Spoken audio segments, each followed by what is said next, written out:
पढ़ाई के दौरान हम पढ़ाई के दबाव से कैसे बचे। हम एक डॉक्टर से मिले कुछ शारीरिक समस्याओं की वजह से, तो उन्होंने स्ट्रेस को ही मूल कारण बताया। हाँ, ये तो है भाई, स्ट्रेस जो है ना वो साइकोसोमेटिक मामला है। स्ट्रेस एक समय तक केवल दिमाग खराब करता है, एक समय के बाद उससे सिम्टम्स बॉडी में आने लगते हैं। फिर आपको नींद ना आना, नींद चट गई, तनाव हो रहा है, और कभी कभी तो वाइब्रेशंस बॉडी में होने लगेंगे। वो सब चीजें स्ट्रेस से हो जाती है। तो स्ट्रेस से बचने का एक ही तरीका है कि थोड़ा सा इंसान की तरह से पढ़िए, मशीन मत बनिए। मुझसे तो कोई सलाह मांगता भी नहीं आजकल, क्योंकि मैं ऐसी सलाह देता हूँ फिर बच्चे आते नहीं मेरे पास सलाह मांगने के लिए। आते हैं कि सर कितना पढ़ें, कैसे पढ़ें। मैं बोलता हूँ देखो, सप्ताह में एक फिल्म जरूर देखनी है, ये पहली सलाह है। सप्ताह में एक फिल्म, अगर स्कोप है तो सिनेमा हॉल में जाके देखिए, दो चार दोस्तों के साथ देखिए। BF GF वाले चक्कर मत पड़िएगा, उसमें तनाव ज्यादा होता है। और गए थे फिल्म देखने, सिर फुटवा के लौटे हैं वापस, तो वो सब दो चार अच्छे दोस्त जाए वो ज्यादा ठीक रहता है, हंसी मजाक खूब होता है ना। बाहर ना जा पाए कोई बात नहीं, पेन ड्राइव में भरवा के ले आइए फिल्म, और किसी एक लैपटॉप पर देख लीजिए सब बैठ के। वो सब थोड़ा होना चाहिए। दिन में कम से कम 1 घंटा बिचिंग कीजिए, बिचिंग, शुद्ध बिचिंग, उसमें कोई मिलावट नहीं होनी चाहिए। बिचिंग समझते हैं? बिचिंग का मतलब क्या? गप गप पे लड़ाना, एकदम शुद्ध गप। उसमें ये नहीं कि अंतर्राष्ट्रीय संबंधों में बातचीत करेंगे, वो सब नहीं। अंतर्राष्ट्रीय संबंधों पे करना भी है तो उन वाले संबंधों पे कि ट्रम्प का किससे चल रहा है, इस तरह का, वो वाले अंतर्राष्ट्रीय संबंध। ये वाले अंतर्राष्ट्रीय संबंध नहीं कि इराक में क्या हुआ, सीरिया में क्या हुआ, वो सब नहीं। जब आप शुद्ध प्योर गपबाजी कर लेंगे 1 घंटा ना, तो मन इतना प्रफुल्लित हो जाता है उसके बाद, फिर पढ़ेंगे तो अच्छा लगेगा। और सफलता का बहुत तनाव मत लीजिए। वो कह गए हैं, तुलसी ने भी कही है ये बात, वैसे भी आती है कि चिंता वाकी कीजिए जो अनहोनी होए, अनहोनी होनी नहीं, होनी ही सो होए। तो चिंता उसकी करो जो अनहोनी है, और अनहोनी है तो हो ही नहीं सकती है, क्योंकि होना वही है जो होना है। तो नियतिवाद के अपने फायदे भी है। ये डिटर्मिनिज्म कहते हैं नियतिवाद का, मतलब सब कुछ पहले से तय है। इसका फायदा ये है कि आपको तनाव नहीं होता, कि पहले से तय है ही, तो फिर टेंशन किस बात की है। और मैं ये बात कई बार कहता हूँ, सीरियसली कहता हूँ, कि इस एग्जाम की तैयारी करने का केवल बोनस है कि आप IAS बन गए। ये सिर्फ बोनस है, शुद्ध बोनस है।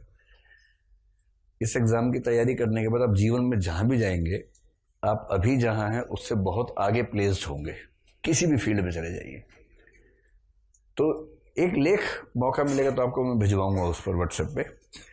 एक व्यक्ति ने पिछले साल एक लेख लिखा, 2 साल पहले की बात है, उसका सिलेक्शन नहीं हो पाया, तो कुछ लोगों ने उसका मजाक बनाया, तो उसने जवाब में एक लेख लिखा, कोरा पे है, कोरा अगर आप फॉलो करते होंगे ना, कोरा पे है वो लेख।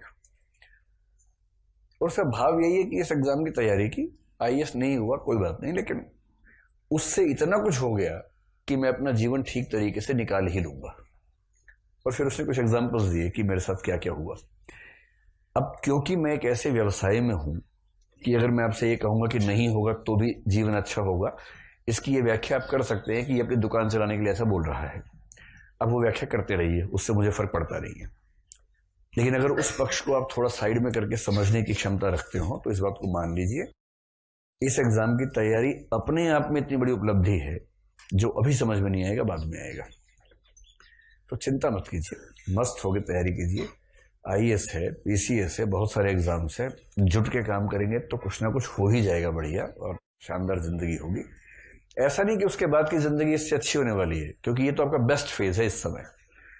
दोस्त हैं, पढ़ाई है, पढ़ने लिखने का समय है, कुछ नहीं करना है, घर से पैसे आ जाते हैं। इतना अच्छा फेज जीवन में नहीं आने वाला कभी। ये आपके जीवन का सबसे अच्छा फेज है।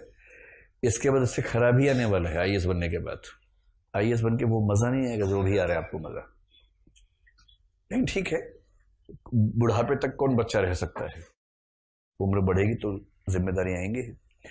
तो सहज रहिए, मेरी बात तो समझे। 1 घंटा रोज क्या करना है? गप्पे मारनी है, सीरियस टाइप की नहीं, मिस्टीरियस टाइप की। ठीक, हफ्ते में 1 आध फिल्म देखिए, मन खुश रहेगा। गाने वाने सुनते रहिए, सुबह उठे जब तक तैयार हुए गाने चलने चाहिए, उस समय सुनसान नहीं रहना चाहिए। मतलब मेरे ऊपर तो ऐसे स्ट्रेस नहीं है, मैं आज तक उस जीवन शैली में रहता हूँ। सुबह उठते ही मेरा पहला काम क्या होता है? म्यूजिक। मैंने अपने फ़ोन में है प्लेलिस्ट है बहुत सारी, मैंने फ़ोन में बना रखी है, गाना.com पे, savan.com पे बना रखी है अपनी प्लेलिस्ट। तो उसमें एक प्लेलिस्ट का नाम है गज़ल्स, एक का नाम है भजन्स, एक का नाम है पार्टी, एक का नाम है जिम, इस तरह से। तो अगर एक्सरसाइज कौन सा हनी सिंह प्लेलिस्ट भी नहीं है, हनी सिंह के गाने बीच बीच में आते हैं, जैसे पार्टी वाले में आ जाते हैं। अब जैसे सुबह उठे, मूड भक्ति टाइप का हो रहा है तो भजन चला दिए।